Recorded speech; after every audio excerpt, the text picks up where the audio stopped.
Eu quero ler dois textos com os irmãos, um no Antigo e um no Novo Testamento, que são emblemáticos na formação de uma comunidade de fé. O primeiro é a formação da igreja no Antigo Testamento.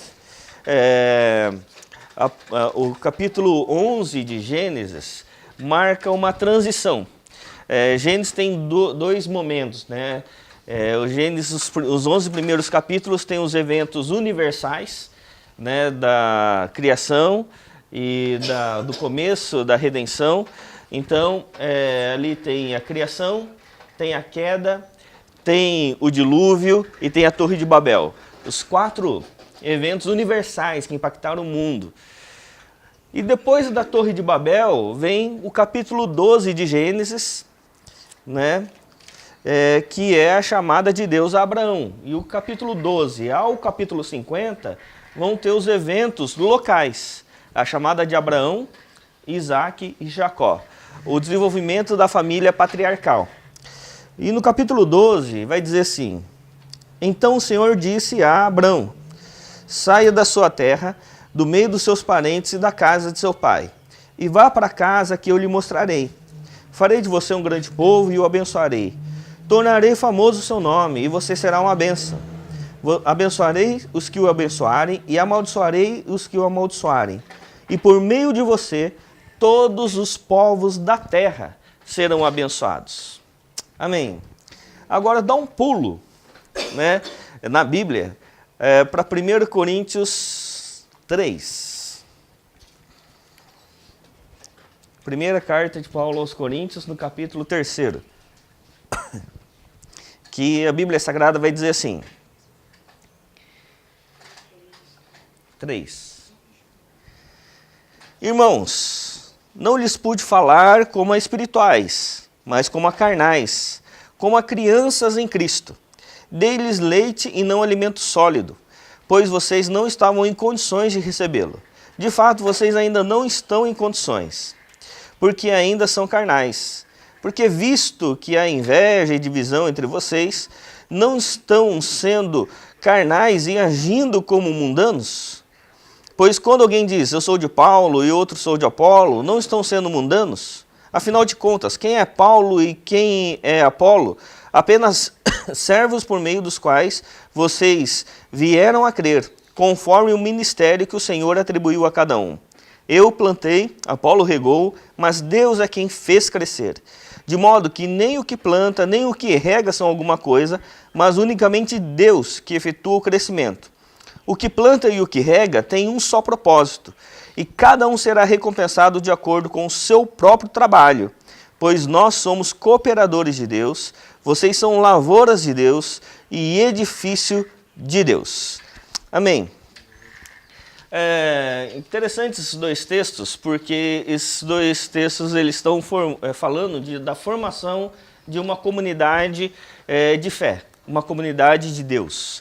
Uma comunidade que é regida não pelo nosso próprio planejamento e organização, não pela nossa capacidade estratégica, mas pela revelação de Deus, pela nossa capacidade de ouvir a voz de Deus e poder direcionar a nossa vida à medida que Deus vai conduzindo.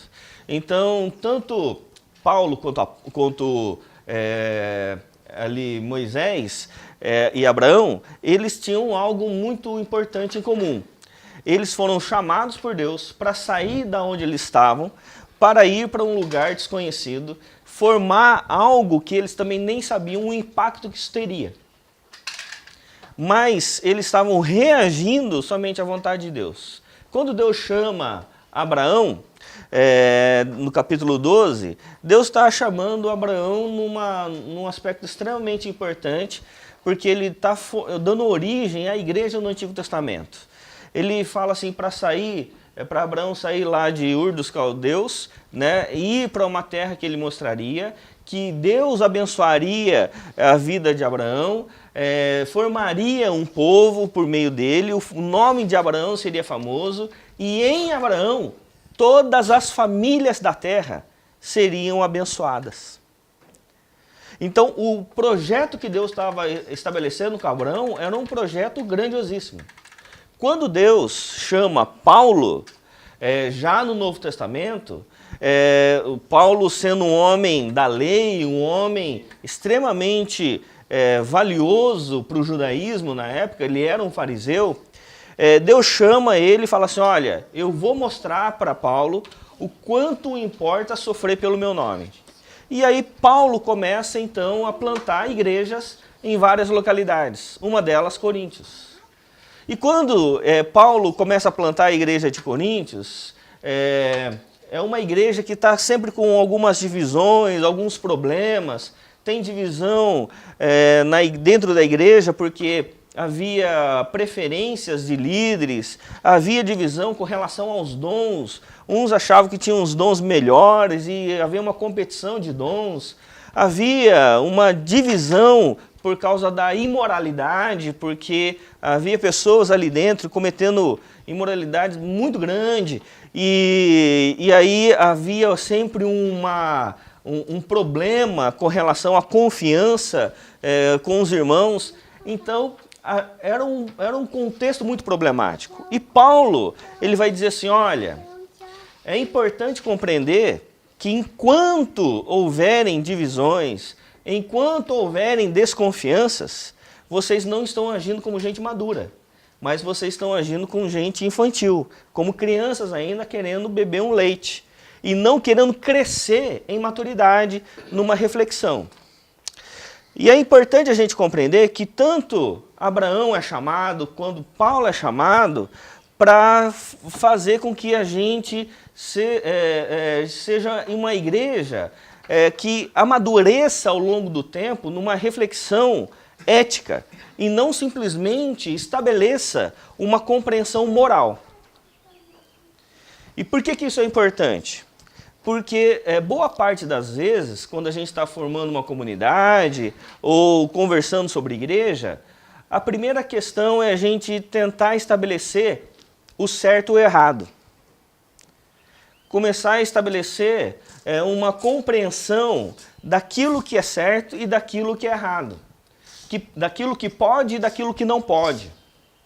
Na nossa comunidade, é certo fazer tatuagem? Ou é errado? Pode ou não pode? É certo. Não, se falar que é errado, a maioria sai, né? É certo, sei lá, fazer tal coisa. É errado. Então, na boa parte das comunidades, das reflexões, partem dessa consciência de certo e errado.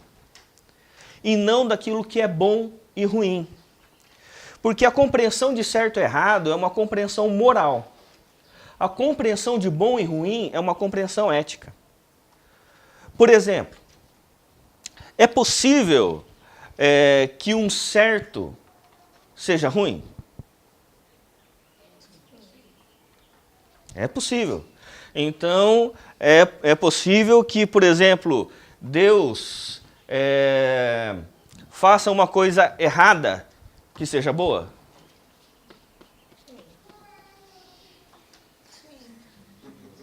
Difícil achar que Deus faz errado, né?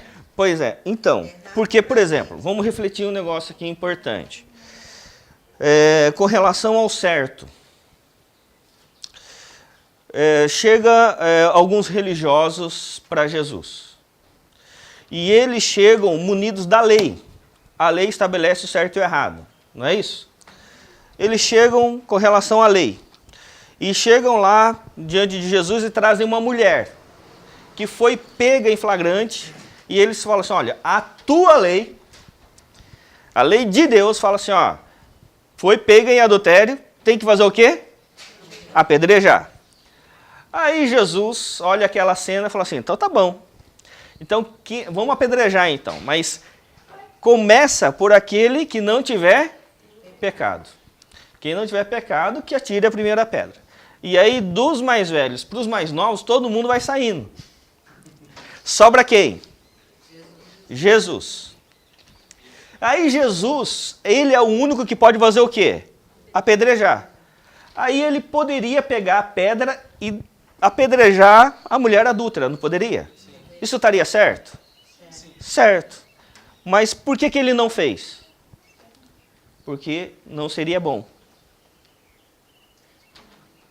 Agora, na própria lei que Deus estabeleceu, no livro de Levíticos, por exemplo, no sacerdócio, ele vai falar, por exemplo, sobre uma questão importante, que era pecaminoso, abominação a Deus, fazer sacrifício de filho. Você não poderia pegar o seu filho e oferecer em sacrifício. Sim ou não? Sim. Isso é uma abominação a Deus.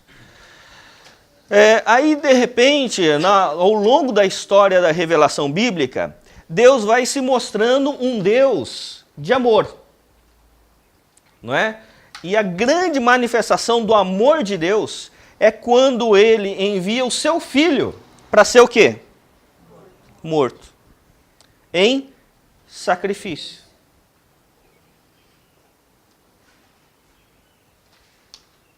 Segundo a lei, isso é certo ou errado? Mas é bom ou ruim? É bom.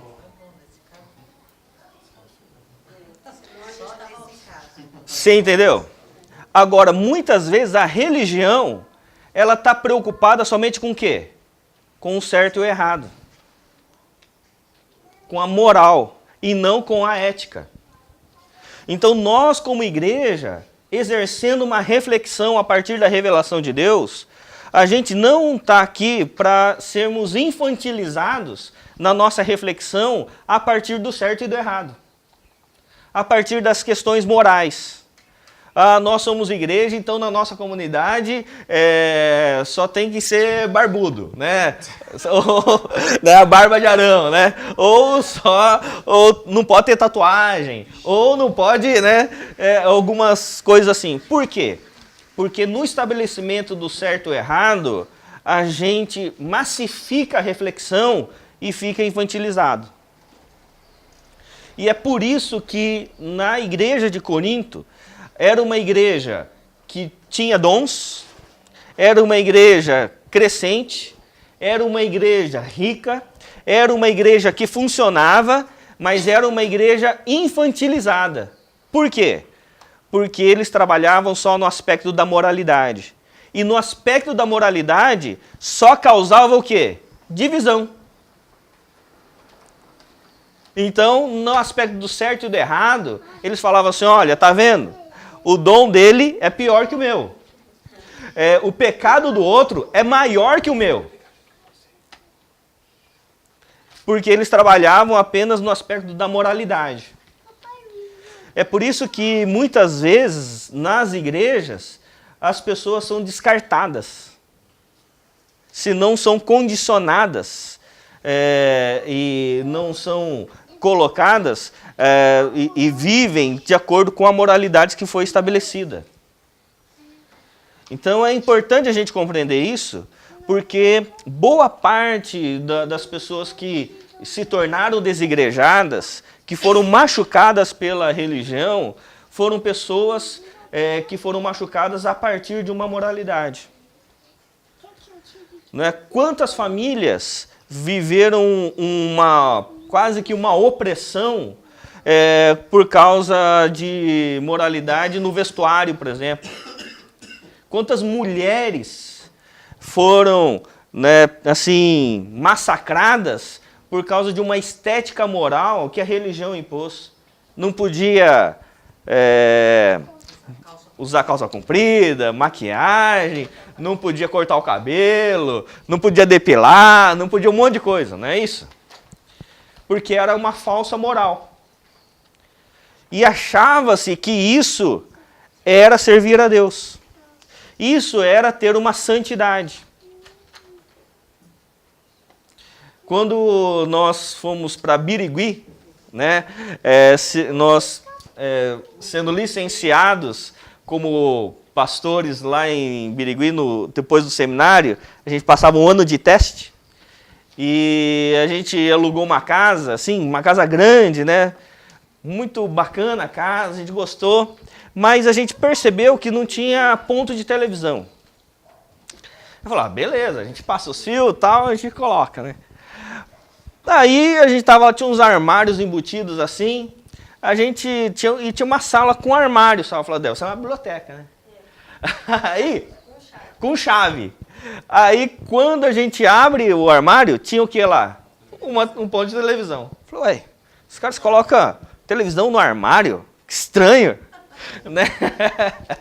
Aí, a gente estava lá tinha um guarda-roupa assim, lá, né? Grande, um guarda-roupa, aqueles embutidos. Na última porta, a gente vai abrir assim, outro ponto de televisão. Falei, ué, que povo estranho. Coloca ponto de televisão no guarda-roupa, no armário.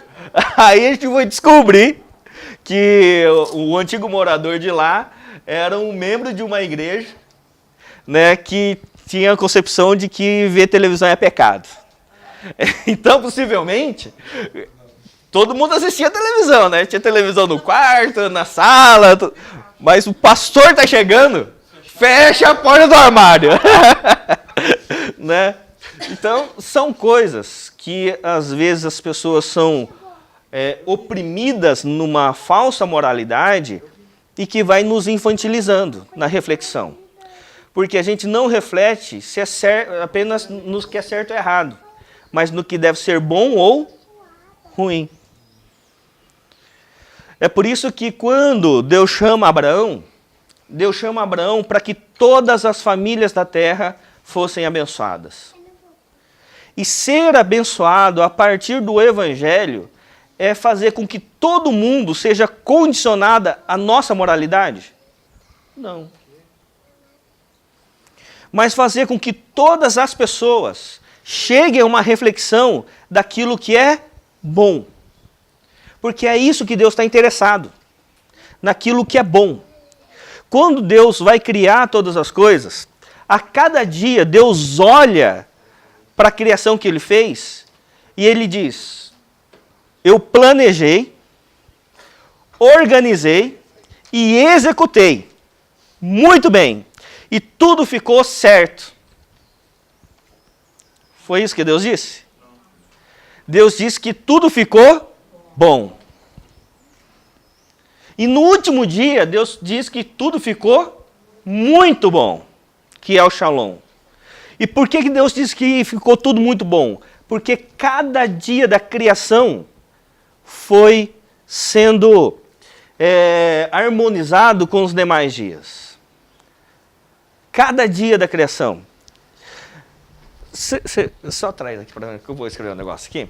Porque aí o que acontece? A gente vai percebendo que bom não é a gente trabalhar a partir de uma divisão moral, mas de uma unidade ética. E à medida que a gente vai trabalhando essa unidade ética, a gente vai percebendo que agora o bom não é enfatizar as nossas diferenças morais, mas enfatizar aquilo que a gente pode agregar numa questão ética. Vê, tá aqui. Por quê? Porque olha só, na criação de Deus,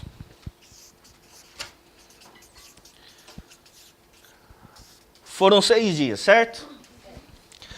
No primeiro dia, Deus cria o quê? A luz. No segundo dia, Deus faz separação entre as águas em cima e as águas embaixo. E no terceiro dia, Deus faz a porção seca, a terra, certo? No quarto dia, Deus cria os luzeiros. No quinto dia, Deus faz as aves e os peixes. E no sexto dia, Deus faz os animais e o homem. Por quê? Porque tudo que Deus faz é muito bom. Então Deus, quando vai criar todas as coisas, Ele vai dizer que tudo estava sem forma e vazia. Então o que Deus faz? Deus dá forma e dá conteúdo.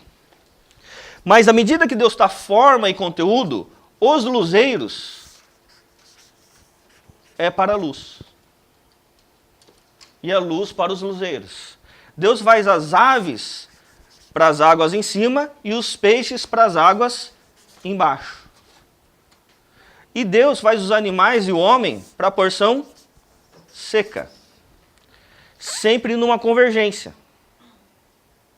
Amém? Porque isso é muito bom. Isso é shalom, perfeita harmonia. E tudo vem para quê? Para um sétimo dia. Qual que é o sétimo dia? O descanso. É o dia da rede. Que descanso não é não fazer nada. Descanso é fazer outra coisa que você fazia antes. Você não fazia. É, aqui o sétimo dia não é para você não fazer nada. É para você fazer uma outra coisa. Mas não é uma inatividade. É uma atividade diferente. Então, o sétimo dia, você ia parar suas atividades comuns e ter uma atividade o quê? Contemplativa, percebendo, vendo que tudo que Deus fez é muito bom. Porque a declaração do muito bom é Deus para nós. No sétimo dia, é a nossa declaração a Deus. Realmente, tudo que Deus fez é muito bom. Então, quando nós nos reunimos, nós não nos reunimos para dizer, tudo está muito certo. A gente nos reúne para dizer que tudo está muito bom. Por quê? Porque Deus está no controle. Deus continua agindo. Deus continua promovendo. Tudo está sendo harmonizado. Mas agora, além do Deus que cria, Deus nos chama a sermos o quê? Cooperadores. Então tudo vai ficar muito bom à medida que a gente coopere. Porque nós temos a missão de dar o prosseguimento ao chamado de Abraão para que todas as famílias da terra sejam abençoadas. Mas para que isso aconteça, a gente tem que crescer em maturidade, porque se a gente não cresce na nossa reflexão, na nossa maturidade, a gente fica infantilizado na reflexão como os irmãos de Corinto. Que ficavam brigando quem tinha o melhor dom, quem tinha mais capacidade, quem podia oferecer mais coisas, mas ninguém trabalhava a partir da ética, só trabalhava a partir da moralidade. É por isso que na nossa comunidade a gente não pode incorrer no erro e na tentação de estabelecer alguns dogmas, estabelecer algumas formas a partir da nossa experiência. Então, uma das coisas que eu acho mais prazerosa é a gente reunir em sala. Né? Isso eu gosto demais, que tem a mesa, a gente chega tomando café, tem aqui nossa reunião em família, né? Depois a gente come junto, né? Passa a tarde junto, né? Fica até de madrugada às vezes. Né? Isso aqui é altamente prazeroso. Mas é a experiência de quem? Nós. O que a gente não pode fazer? Dogmatizar a nossa experiência. Dizendo assim, tá vendo? Agora a igreja para dar certo tem que fazer o quê? Reunir em sala. Porque essa é a nossa experiência. E às vezes, dentro de um aspecto moral, as pessoas começam a dogmatizar e dizendo assim, para dar certo tem que ser desse jeito. É por isso que o melhor que às vezes alguma coisa pode acontecer é não dar certo, é dar errado. Porque dando errado vai tirar as pessoas do certo e o errado para trazê-las a uma reflexão do que é bom ou ruim. Amém, irmãos? Amém? Por exemplo,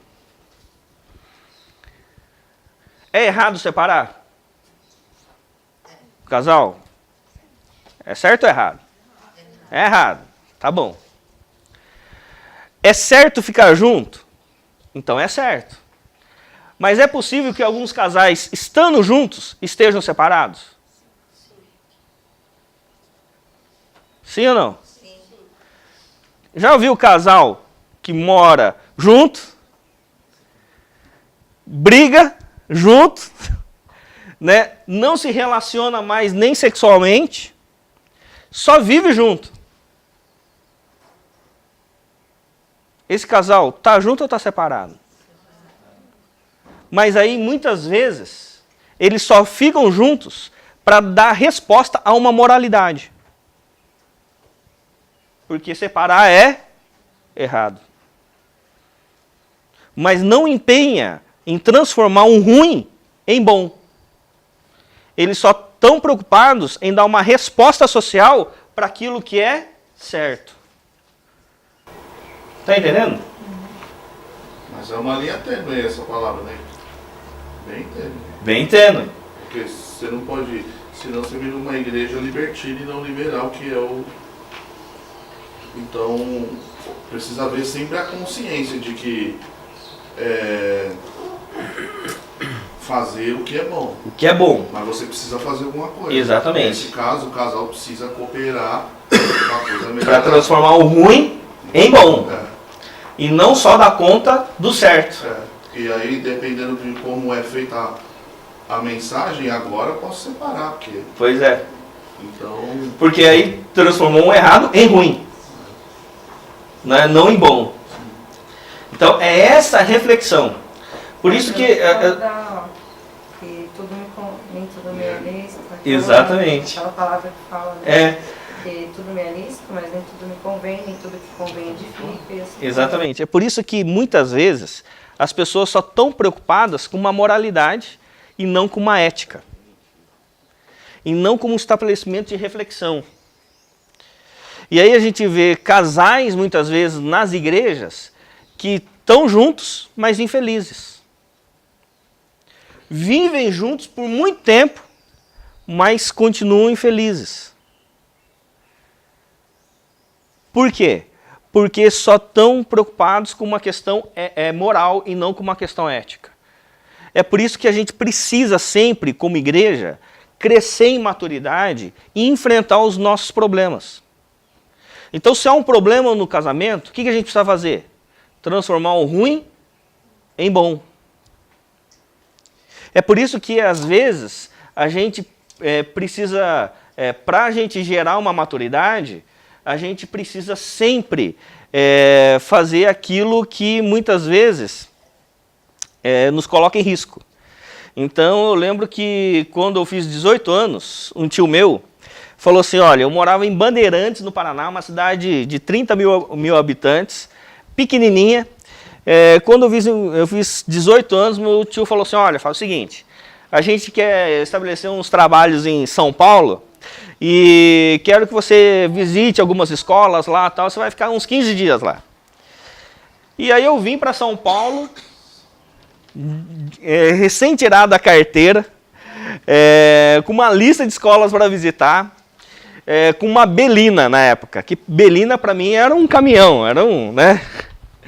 E aí eu fiquei 15 dias andando aqui em São Paulo com aqueles mapas, lembra aqueles mapas grandão, assim, parecia, né, uma bíblia, e fiquei andando. Quando eu voltei, guia 4 rodas, aí quando eu voltei para Bandeirantes, meu tio pegou o meu relatório e colocou no lixo. Falei assim, não estou interessado no relatório. Só queria saber se você conseguia andar em São Paulo. Então tá bom. já cumpriu o propósito. Por quê? Porque muitas vezes a gente acha que viver a nossa vida é viver apenas a partir de um padrão de segurança de certo e errado. E por isso a gente nunca é movido a um engajamento, a um risco que nos faz refletir sobre o bom e o ruim. Então, colocar uma pessoa recém-tirada da carteira no Paraná, em Bandeirantes, numa cidade de 30 mil habitantes, para vir para São Paulo como primeira viagem, é certo? Talvez não, talvez seja errado. Mas foi bom? Foi bom. Foi bom porque ele falou assim, ó, agora eu sei que você posso colocar qualquer tarefa para você ir para São Paulo que você dá conta. Então é isso que muitas vezes a gente tem que perceber, que a gente não trabalha com a segurança do certo e do errado. A gente tem que trabalhar com o engajamento naquilo que é bom. Por quê? Porque nós somos chamados para construir uma sociedade onde todas as famílias da terra sejam abençoadas. Onde todas as famílias da terra saibam que há uma inteligência, há uma sabedoria de Deus num povo remido. E é por isso que nós somos chamados para manifestar a sabedoria e a inteligência de Deus, como diz Deuteronômio 4, 5, 6, que nós estudamos na quinta-feira. Para que as pessoas vejam as obras que nós fizemos e saibam que há uma sabedoria e inteligência. E é por isso que nós somos chamados para manifestar o quê? Boas obras. E não obras certas. Amém? Amém? Eu quero terminar com uma reflexão de um irmão, Cláudio Carvalho, que esteve com a gente lá na Casa da Rocha na sexta-feira. E ele estava dando um testemunho de um trabalho que ele fez. Ele é assim, dono de uma construtora e começou a desenvolver projetos na reflexão daquilo que era bom. E aí ele formou um conselho na empresa dele para desenvolver um projeto que fosse sustentável, que fosse bom para a sociedade. E aí ele chamou arquiteto, chamou engenheiro, chamou psicólogo, chamou agentes sociais, pessoas da área da sustentabilidade, formou um corpo multidisciplinar. E estabeleceu um projeto. E aí alguns parâmetros foram estabelecidos. E aí ele começou a desenvolver esse projeto, teve viabilidade financeira. E é interessante que esse projeto não tinha caçambas de lixo, por exemplo. Por quê? Porque as caçambas de lixo, normalmente as pessoas jogam o lixo aonde? Nos aterros sanitários. Né? E que degrada a natureza. Ele falou assim, olha, nós vamos ter resíduo zero, vamos trabalhar com resíduo zero. Tudo que era alumínio, madeira, tudo ele vendia. E o restante ele processava para fazer blocos, né, de drywall, né, substituindo o drywall para as áreas internas. Teve resíduo zero. Mas todo o valor que é arrecadado, todo o valor que eles conseguiam arrecadar lá, que sobrava de dinheiro, ele ia construindo casas para os funcionários. E até hoje ele vai construindo casas para os funcionários, com tudo que sobra. Então, isso é bom ou ruim? É bom. Isso é certo? É certo. Agora, a legislação brasileira fala para ele fazer isso? Não fala. Mas ele não reflete a partir do que é certo e errado. Ele reflete a partir do que é bom. Então ele vai além do certo e errado. Às vezes a gente vai estabelecer um projeto e a gente só está refletindo a partir de se é certo ou errado. E se é certo, a gente para. A gente não vai além naquilo que é bom. Nesses mesmos canteiros de obras, ele começou a estabelecer escola. Os funcionários ali trabalham a carga horária normal, mas ele montou escola para os funcionários. Dos operários que ele tem, 8 já são engenheiros.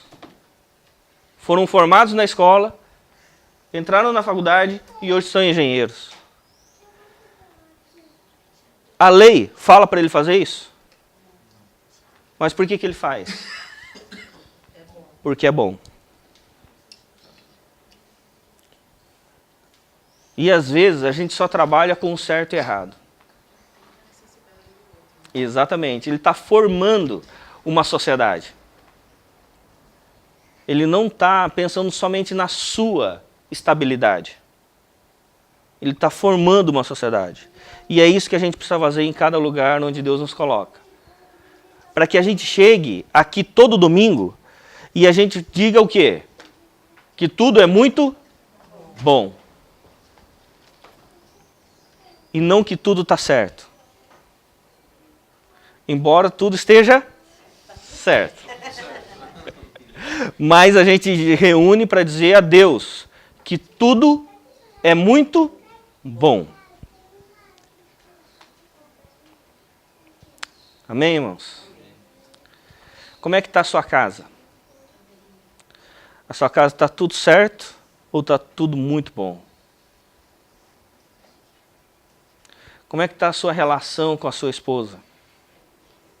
Como é que está a sua relação com seus filhos?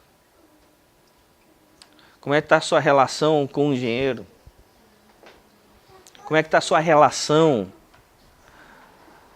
com o seu trabalho? Está tudo certo? Ou está tudo muito bom? A gente precisa compreender que quando a gente estabelece que tudo está muito bom, é que a gente pode cada vez mais melhorar no aprofundamento da reflexão. Que a nossa casa pode ser transformada a cada momento. Que o bom pode se tornar cada vez melhor. Que a nossa casa, os nossos filhos, podem ser fonte de luz para toda a sociedade. Que as famílias da terra olhem para as nossas casas como referência de bondade, porque tudo está muito bom.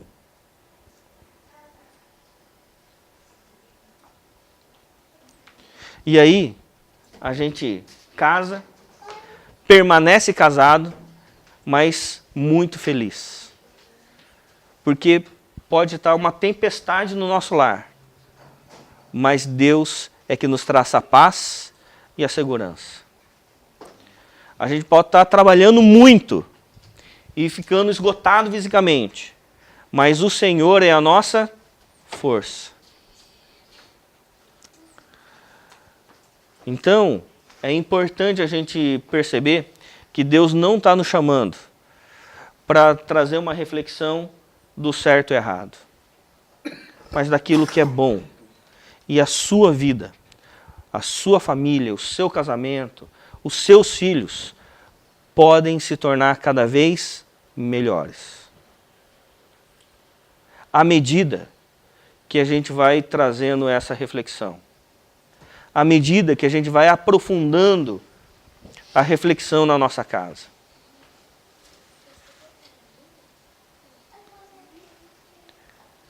E é possível que, para aprofundar, a gente, inclusive, tem que fazer algo errado para ficar bom.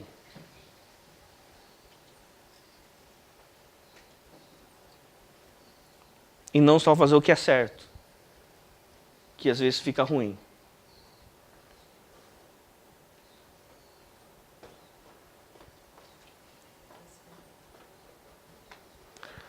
Sabe por quê? Porque às vezes a gente vai estabelecendo uma reflexão e aí toda reflexão que a gente faz, a primeira coisa que a gente pensa é na segurança. A primeira coisa é não colocar em risco. É não correr risco. É não nos mostrar. É por isso que muitas vezes as famílias cristãs estão sofrendo com os filhos, porque os filhos estão correndo pouco risco.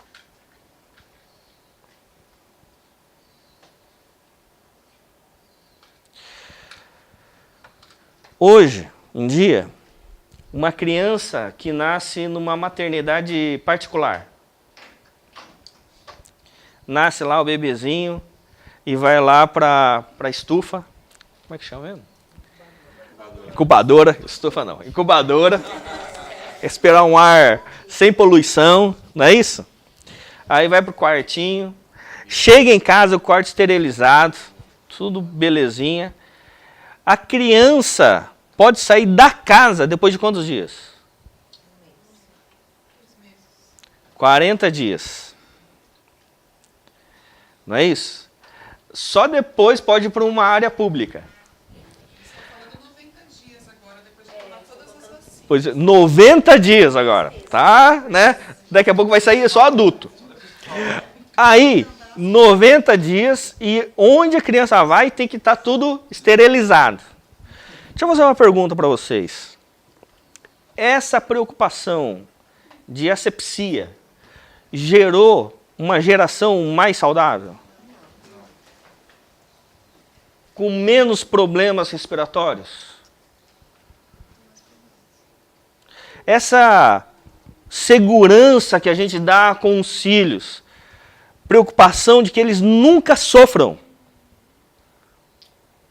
que nada dê errado na vida deles, gerou crianças e jovens mais seguros. Então, irmãos, às vezes a gente cria filhos apenas no paradigma da segurança, do certo, para que nada dê errado, e a gente nunca gera filhos bons. A gente gera filhos infantilizados. E quando a gente gera filhos infantilizados, a gente não pode morrer, porque senão os filhos ficam perdidos. Quando que a gente sabe que a gente pode morrer, irmãos? Em paz. Quando Cristo está em nós, amém? Mas, além disso, no aspecto familiar, quantos pais, mães, estão oprimidas pelos filhos? Filho de 40, 50 anos, não larga a barra da mãe. Geração canguru. O pai não pode morrer sossegado, porque o filho está dependente. Porque muitas vezes, a nossa geração está formando filhos no certo, para que nada dê errado. E por isso está ficando ruim, porque eles estão infantilizados. As crianças não podem mais errar, não pode mais. Pois é. O pai tem que estar fazendo tudo, porque não corre mais o risco desde pequeno. A gente cresceu largado. Pois é. Vira aí, mano. Como é que a gente, né? Antigamente, né, aqui na nossa comunidade, com quantos anos a gente começou a trabalhar? Hoje, eu comecei a trabalhar com 11 anos. Hoje isso é certo? É errado. Mas foi bom? Foi bom. Foi ótimo. Então, a gente precisa, às vezes, fazer algo errado para ser bom. E não só fazer o certo, porque às vezes fica ruim. Amém, irmãos? Amém? Amém? Graças a Deus. Vamos orar? Vamos ficar em pé.